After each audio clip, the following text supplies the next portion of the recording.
Le Burkina Faso a encore relevé le défi de l'organisation du Festival panafricain du cinéma et de la télévision de Ouagadougou. Malgré le contexte difficile de transition politique et sous la menace de la maladie à virus Ebola en Afrique de l'Ouest, l'État burkinabé a tenu à offrir au monde du cinéma africain et de sa diaspora ce rendez-vous. Avant le FESPACO, il y a plusieurs manifestations qui ont été reporté ou annulé, entre autres le CIAO 2014, le CITO, le Salon du tourisme et de l'hôtellerie 2014 aussi qui a été reporté, le Tour du Faso. Donc il y a beaucoup de manifestations qui ont été reportées ou annulées à cause de cette maladie donc, à virus Ebola. Mais les autorités du Burkina Faso ont tenu à ce que le FESPACO ait lieu. Donc à partir de ce moment, c'est vrai qu'il fallait qu'un certain nombre de dispositions soient prises et ces dispositions ont été prises au niveau sanitaire pour la prévention donc, de cette maladie-là. Ceux qui vont venir au FESPACO, ceux qui sont déjà au FESPACO ont constaté un certain nombre de dispositifs de lavage de mains, de désinfectants, etc.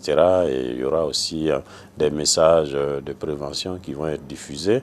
Vous vous rendrez compte aussi que nous avons pris un certain nombre de dispositions pour réduire un peu les différents espaces de regroupement. C'est pourquoi cette année, au FESPACO, il n'y aura pas la galerie marchande à la Maison du Peuple, il n'y aura pas l'exposition artisanale à la place de la Nation. Cependant, on garde l'animation au siège du FESPACO avec les restaurants et puis quelques stands d'exposition des partenaires du FESPACO.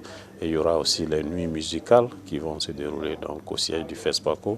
Et naturellement, le FESPACO étant le cinéma, les salles de cinéma, il y a 7 salles de cinéma qui sont prévues où les 133 films de la sélection vont être diffusés du samedi 28 février au samedi 7 mars 2015.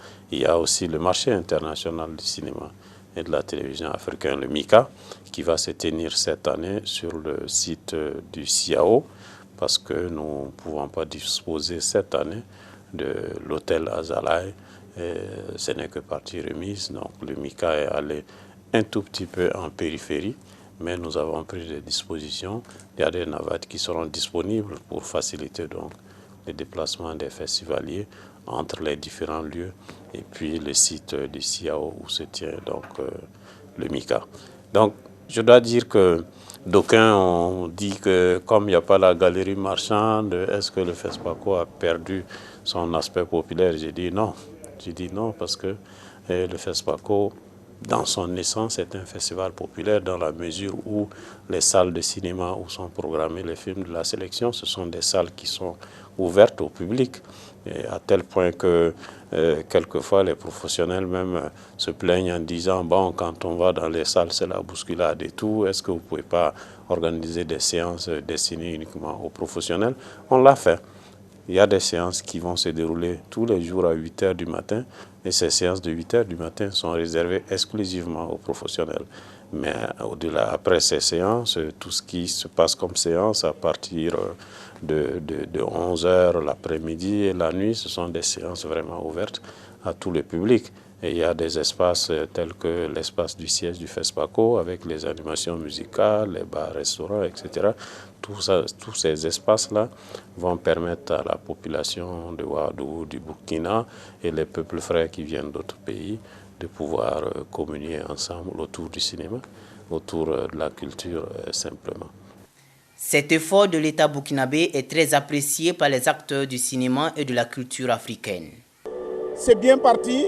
Nous avons eu une ouverture remarquable qui allie à la fois le cinéma, les arts vivants à travers la danse contemporaine, les mouvements acrobatiques, mais qui célèbre la joie, l'amitié, la solidarité. Et nous nous réjouissons que le Burkina est tenu à ce que cette édition puisse avoir lieu, parce que dans ce genre de grands événements, quand on rate une édition, on a du mal à remonter la pente.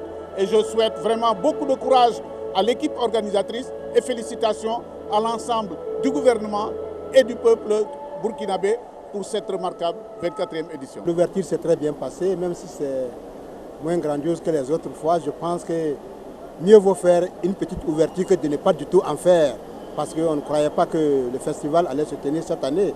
Donc ça nous fait plaisir et nous souhaitons que ça puisse bien se dérouler. Et voilà. Et bien sûr que si on reportait ce festival, ça allait être vraiment pas du tout intéressant pour nous, parce que ça fait plus de 40 ans que le festival existe. On n'a jamais sauté une édition. C'est vrai que nous avons connu des moments difficiles. En plus, avec Ebola à côté, à nos portes, bon, on était très menacés, mais je pense que les autorités ont très bien fait de maintenir ce festival. Cette édition-là, c'est en leur honneur.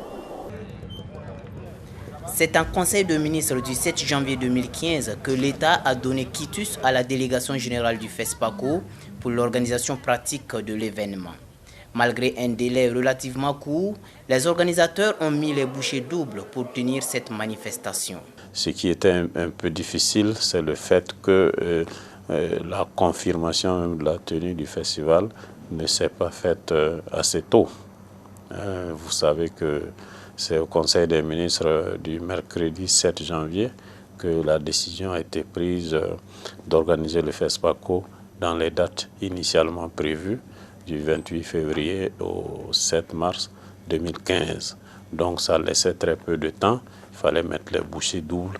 Mais je crois que c'est un rapport que notre ministère en charge du cinéma, le ministère de la Culture et du Tourisme, a été introduit en Conseil des ministres. Qui dit rapport, c'est que les techniciens ont été consultés, ils ont préparé un rapport.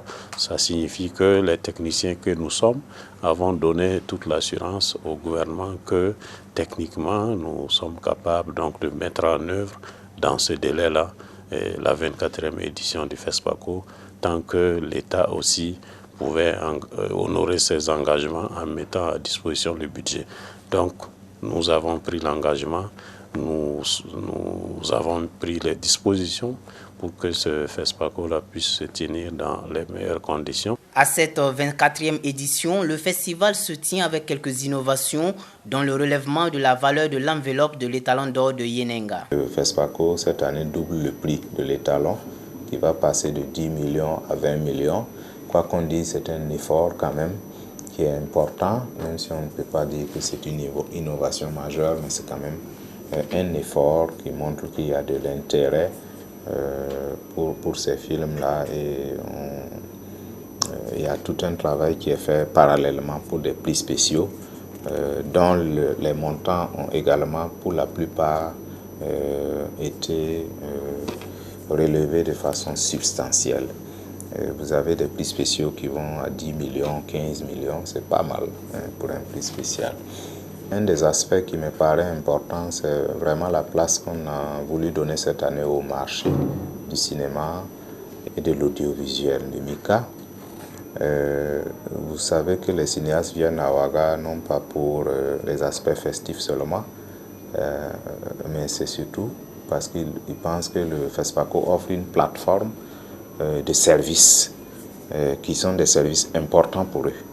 Et parmi ces services-là, c'est le marché.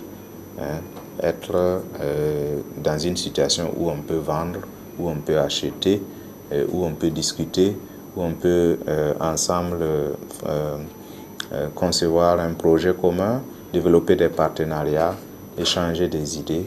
Je pense que c'est tout cet ensemble de choses qui me paraissent être importants et qui font que le fait de placer les professionnels au cœur du festival me paraît être la principale innovation avec le MICA, mais également avec les rencontres professionnelles qui vont se faire pendant toute la semaine, y compris le colloque international dont le thème porte sur le numérique. Le FESPACO 2015, je pense qu'il sera d'un bon cru, avec plein d'innovations, mais dans un nouveau format.